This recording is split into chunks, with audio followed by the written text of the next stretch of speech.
The birthday card arrived at 9:23 a.m. on Tuesday. I was in the kitchen making breakfast when my husband Daniel brought in the mail. He kissed my cheek and set the stack on the counter. "Happy birthday, beautiful. 30 looks good on you." "Thank you. Though I still feel like I'm 25. "That's because you are 25. Just with 5 years of experience." He grinned and grabbed his coffee. "I have that conference call at 10, but we're still doing dinner tonight, right? 7 p.m. at Marcello's. Wouldn't miss it." After he left for his home office, I sorted through the mail. Bills, catalogs, a package from my best friend Sophie. And one envelope that made my stomach drop. My mother's handwriting. Precise, elegant, unmistakable. I hadn't spoken to my parents in 6 months. Not since the argument at Easter dinner when my father announced that my brother Nathan was taking over the family business, even though I'd been running the financial side for 8 years. When I'd objected, Mom had said, "Nathan's a real Thompson. You're just me. Not a real Thompson." Despite having their last name. Despite growing up in their house. Despite everything I'd done for them. I'd left that dinner and hadn't returned their calls since. Now on my 30th birthday, Mom was reaching out. I opened the envelope carefully. Inside was a birthday card. Generic, the kind you'd buy at a drugstore. Not the expensive, embossed ones she usually preferred. I opened it. The printed message said, "Happy birthday." Below it, in her perfect script, she'd written, "Anna, you're adopted. We never loved you. We only kept you because we thought we couldn't have children of our own. Then Nathan came along. You were never really family. Don't contact us again. We've already told everyone the truth." Mom. I read it once. Then twice. Then a third time. The words didn't change. The meaning didn't change. My mother had sent me a birthday card telling me I was adopted, unloved, and unwanted. "Anna, you okay?" Daniel had appeared in the doorway. He must have heard something in my silence. I handed him the card without speaking. I watched his face change as he read it. Confusion. Rage. "What the hell is this? I think it's pretty clear. Anna, this is monstrous. Who does this?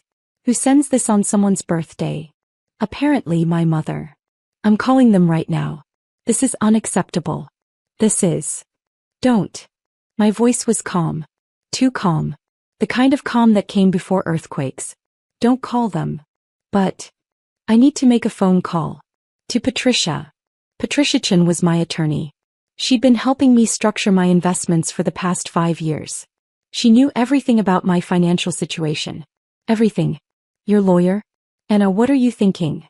"I'm thinking my mother just made a very big mistake." I dialed Patricia's number. She answered on the second ring. "Anna. Happy birthday. How's?" "Patricia, I need you to listen carefully. I need papers filed immediately. Eviction notices, repossession orders, and I need to dissolve the trust one set up 3 years ago." There was a pause. "The trust?" "Anna, that's the one that holds." "I know what it holds. I want it dissolved. Today. And I want everything that was in it transferred back to my name. All assets, all properties, all business shares. Everything. That's going to cause some immediate problems for the beneficiaries. I'm counting on it." "Can I ask what prompted this?" "My mother sent me a birthday card. It says I'm adopted, unloved, and unwanted. She told me never to contact the family again." "Oh my God." "So I'm taking her advice. I'm severing all contact. But first I'm taking back everything I gave them." "Anna, walk me through what you want. Specifically." I took a deep breath. "The house they live in. The one on Oakmont Drive. I bought it for them 5 years ago when they were facing foreclosure. Put it in a trust with them as beneficiaries. I want it back. Immediately. With a 30-day eviction notice." "Okay. The cars. I bought them both new cars 3 years ago. Dad's Lexus, Mom's Mercedes. Both are titled in my name, leased through my LLC to them at 0 cost. I want those repossessed. Today. I can make those calls. The business. Thompson and Associates. My father's accounting firm. The one he built with my grandfather. It was failing 8 years ago. I bought it. Paid off all the debts, restructured everything, put it in a trust with my father as managing beneficiary. I own 70% of it. He owns 30%. I want my shares back under my direct control. And I want an emergency board meeting called. Anna, if you do that, you'll have majority control. You could remove him as managing partner. That's the idea. This is going to destroy them financially. They destroyed me emotionally. Fair trade. There was a long pause. All right. I'll need a few hours to draft everything. But Anna, are you sure? This is scorched earth. There's no coming back from this. Patricia, my mother told me I was never really family. That they never loved me. On my 30th birthday. I don't want to come back from this. Understood. I'll have papers ready by 2 p.m. We'll need your signature, then we can file everything by end of business today. Perfect. And Patricia? One more thing. Yes. I want police present when we serve the eviction notice and repossess the cars. I don't trust them not to cause a scene. I'll coordinate with the sheriff's office. They can do a civil standby. After I hung up, Daniel was staring at me. You own their house, their cars, the business. I own most of their lives. They just didn't know it. How did they not know? Because I set everything up through trusts and LLCs. I never told them I'd bought the house. I just told them the foreclosure was mysteriously canceled. I gave them cars as gifts, but kept them titled in my company name. And the business? Dad thinks I'm just the CFO. He has no idea I own controlling interest. Why did you hide it? Because I knew what would happen if they knew I had money. They'd either try to take it or they'd resent me for having more than them. So I helped them quietly. Paid off their debts. Secured their assets. Made sure they were comfortable. And they repaid me by telling me I was never really family. What's going to happen to them? They're going to lose everything. The house, the cars, the business. Everything I gave them I'm taking back. Anna, that's brutal.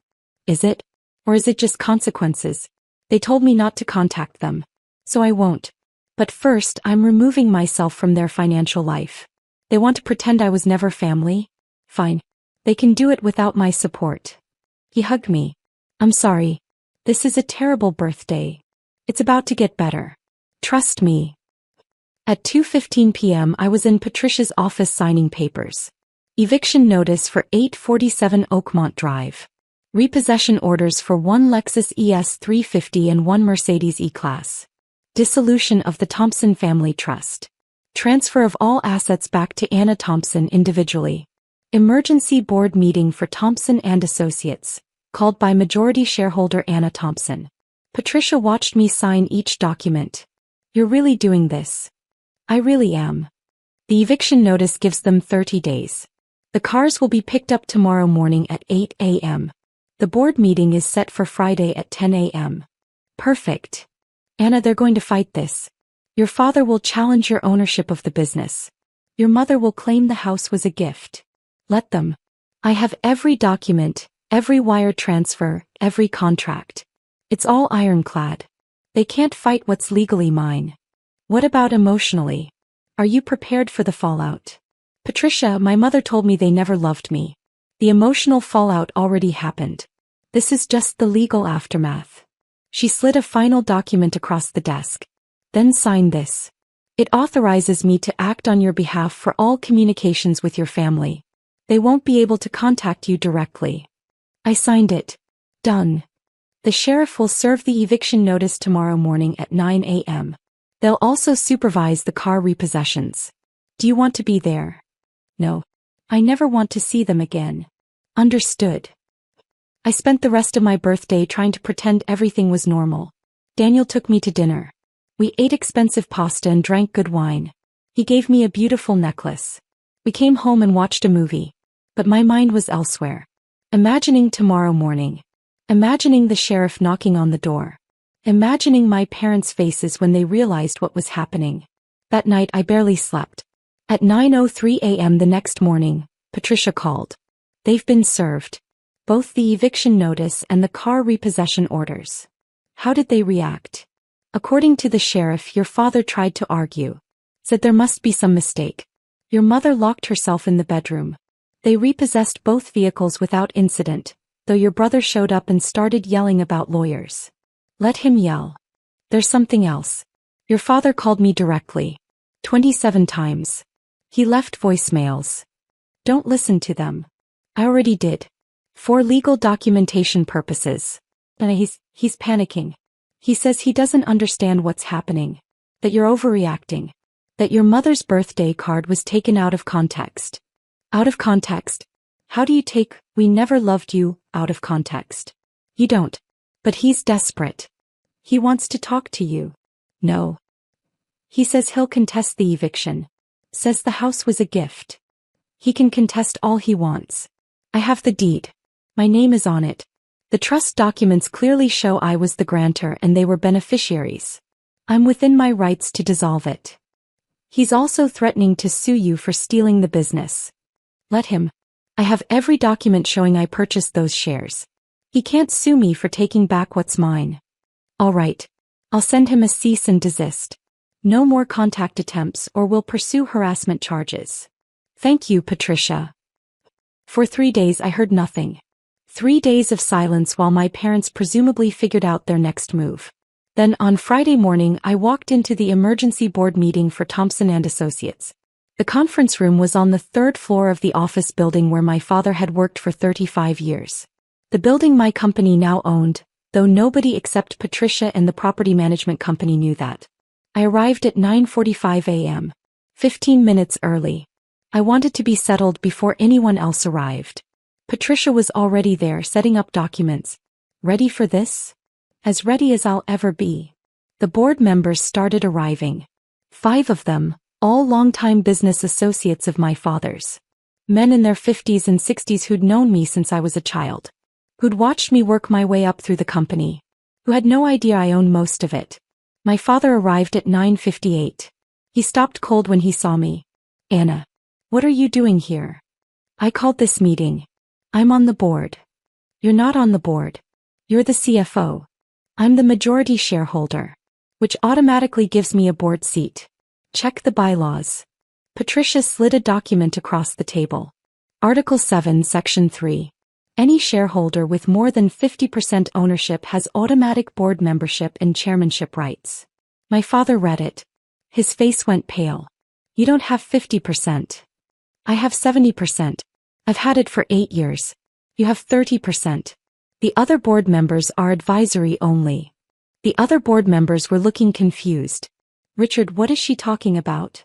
8 years ago, I said calmly, Thompson & Associates was failing. Revenue was down 60%. You were 3 months from bankruptcy. I bought the company, paid off all debts, restructured operations and turned it profitable. I put it in a trust with my father as managing beneficiary, but I retained ownership of 70% of the shares. That's not possible, one of the board members said. Richard owns this company. Richard owns 30% of this company. I own the rest. Patricia, show them. Patricia distributed copies of the share certificates. Showed them the trust documents. Showed them the original purchase agreement from 8 years ago. The room went silent as everyone read. Anna, honey, my father said, his voice shaking. Why are you doing this? Why am I doing this? I pulled out my mother's birthday card. Set it on the table. Read it. He picked it up. Read it. His face went from pale to gray. Your wife sent this to me on my 30th birthday. 4 days ago. It says I'm adopted, that you never loved me and that I should never contact you again. So I'm following her instructions. I'm severing all contact. But first I'm exercising my rights as majority shareholder. Anna, please. Your mother was upset. She didn't mean. She meant every word. And you know what? I'm done pretending it doesn't matter. I'm done supporting people who see me as less than family. I stood up. I'm calling a vote. Motion to remove Richard Thompson as managing partner of Thompson & Associates, effective immediately. You can't do that. I can. I have 70% of voting shares. All in favor. I raised my hand. Patricia, acting as secretary, recorded it. Motion passes with 70% approval. This is insane. Anna, you're destroying everything I built. No, Dad. I'm taking back what I built. You were failing. I saved you. I put in the work, the money, the strategy. I turned this company profitable. And you thanked me by letting Mom tell me I was never really family. What happens now? One of the board members asked quietly. Now I'm installing a new managing partner. Patricia Chin will serve as interim managing director until I hire a permanent replacement. All current contracts remain in effect. All employees keep their jobs. The company continues operating normally. What about me? Dad's voice was small. You're welcome to stay on as senior accountant. Reduced role, reduced salary. Or you can resign. Your choice. You're demoting me in my own company? It's not your company. It's my company. It always has been. You were just borrowing it. He stood up, shaking. You're just like your mother said. You're not a real Thompson. A real daughter wouldn't do this to her family. You're right. A real daughter wouldn't. But then again, real parents wouldn't send birthday cards like that one. Guess we're all just playing pretend. He stormed out. The other board members sat in uncomfortable silence. Gentlemen, I said calmly. Business continues as usual. You'll report to Patricia until further notice. Any questions? They shook their heads. Good. This meeting is adjourned. The fallout was immediate and spectacular.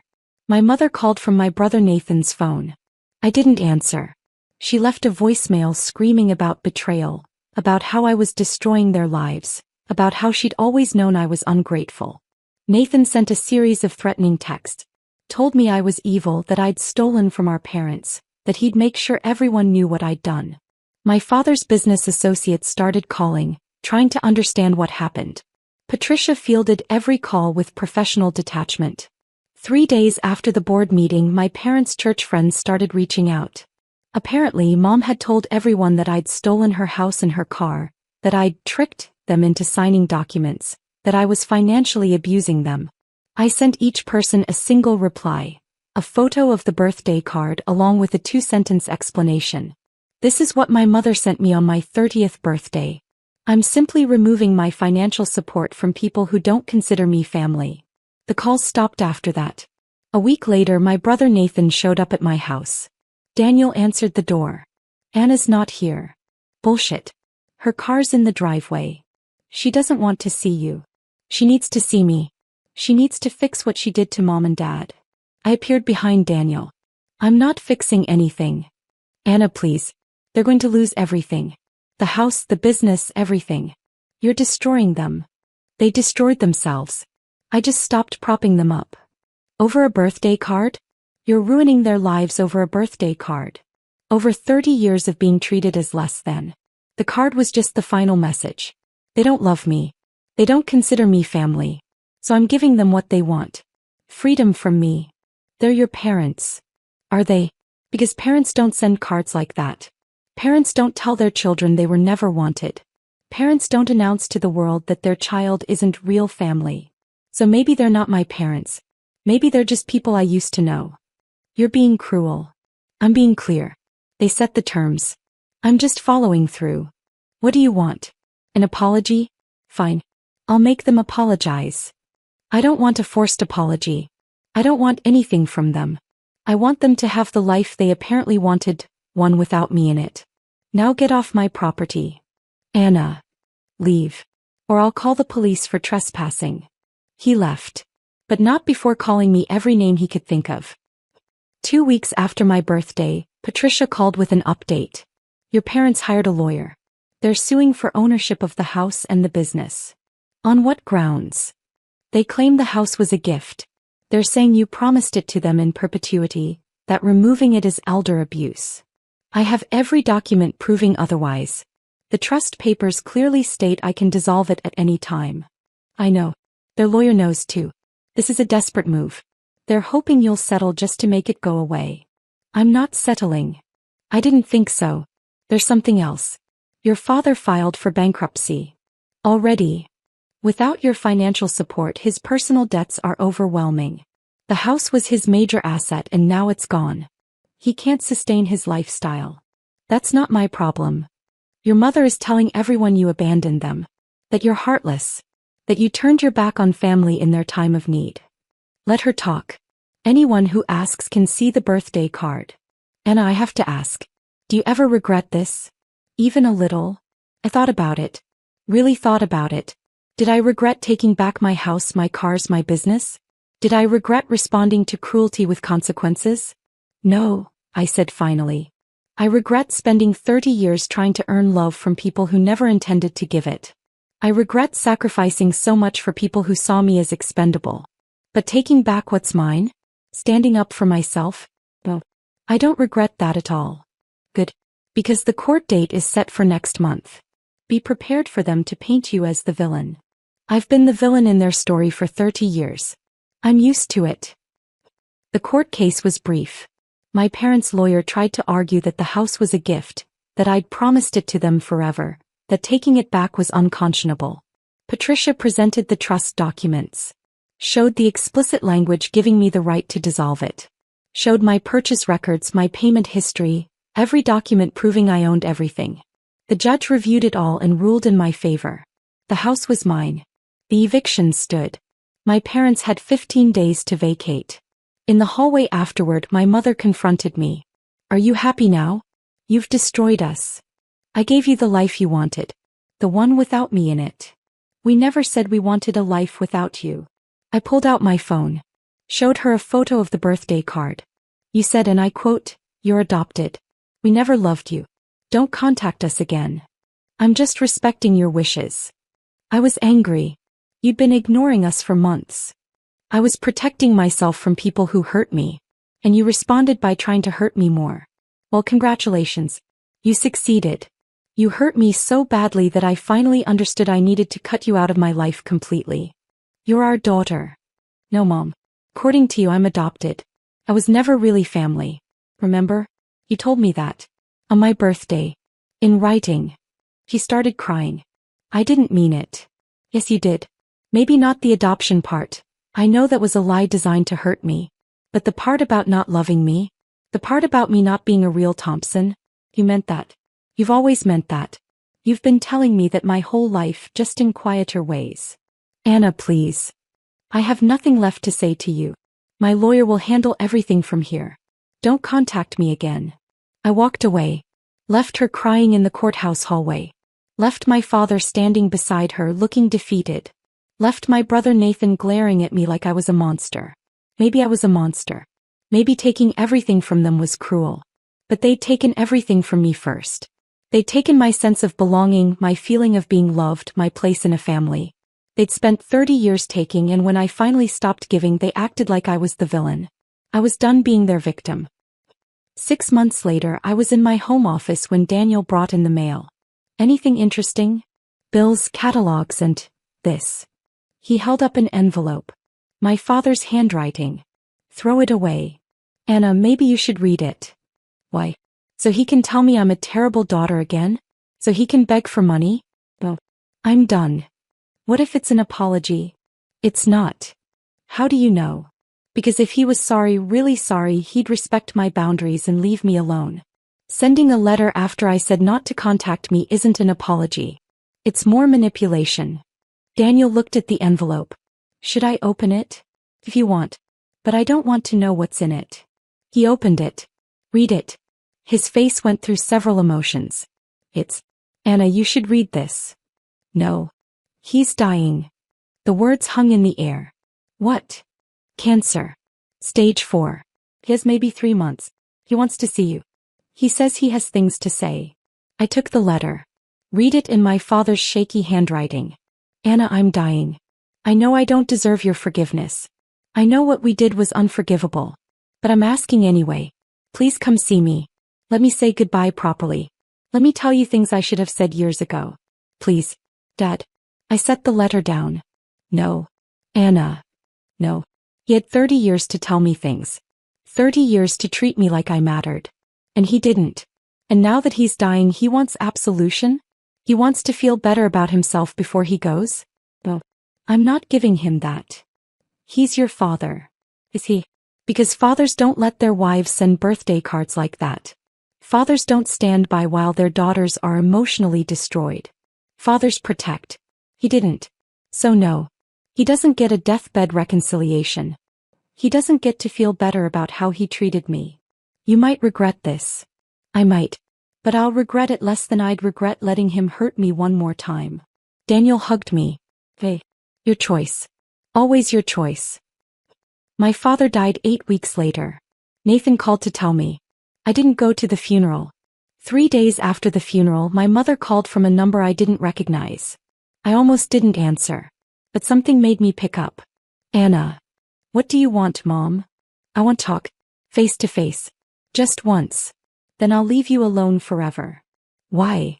Because your father's last words were about you. Because I can't live with what I did. Because I'm asking. Please. Against my better judgment, I agreed. We met at a coffee shop. Neutral territory. She looked old. Older than she should. Grief had aged her. Thank you for coming. You have 15 minutes. Your father's last words. He said, tell Anna I'm sorry. Tell her she was right. Tell her I loved her, I just didn't know how to show it. That's what he said. And then he died. I sat there feeling nothing. Anna, I'm sorry too. For the card. For everything. You were right. We didn't treat you like family. We treated you like you were expendable. Like you didn't matter as much as Nathan. And I can't take that back. I can't fix it. But I'm sorry. Okay. Is that it? Just okay. What do you want me to say, Mom? That I forgive you? That we can go back to how things were? We can't. You broke something that can't be fixed. I know. I'm not asking for forgiveness. I'm just telling you I'm sorry. And that your father loved you. Even if he never said it right. He didn't love me. He loved the idea of me. The version of me that did what he wanted and never complained. The real me. The one who had feelings and needs and boundaries. He didn't love her. Maybe you're right. We sat in silence for a moment. What happens now? She asked. Now? Nothing. You go live your life. I live mine. We don't contact each other. We don't pretend we're family. We just exist separately. That's what you want. That's what you wanted. Remember? Don't contact us again. Those were your words. I'm just honoring them. She stood up. For what it's worth, I am proud of you.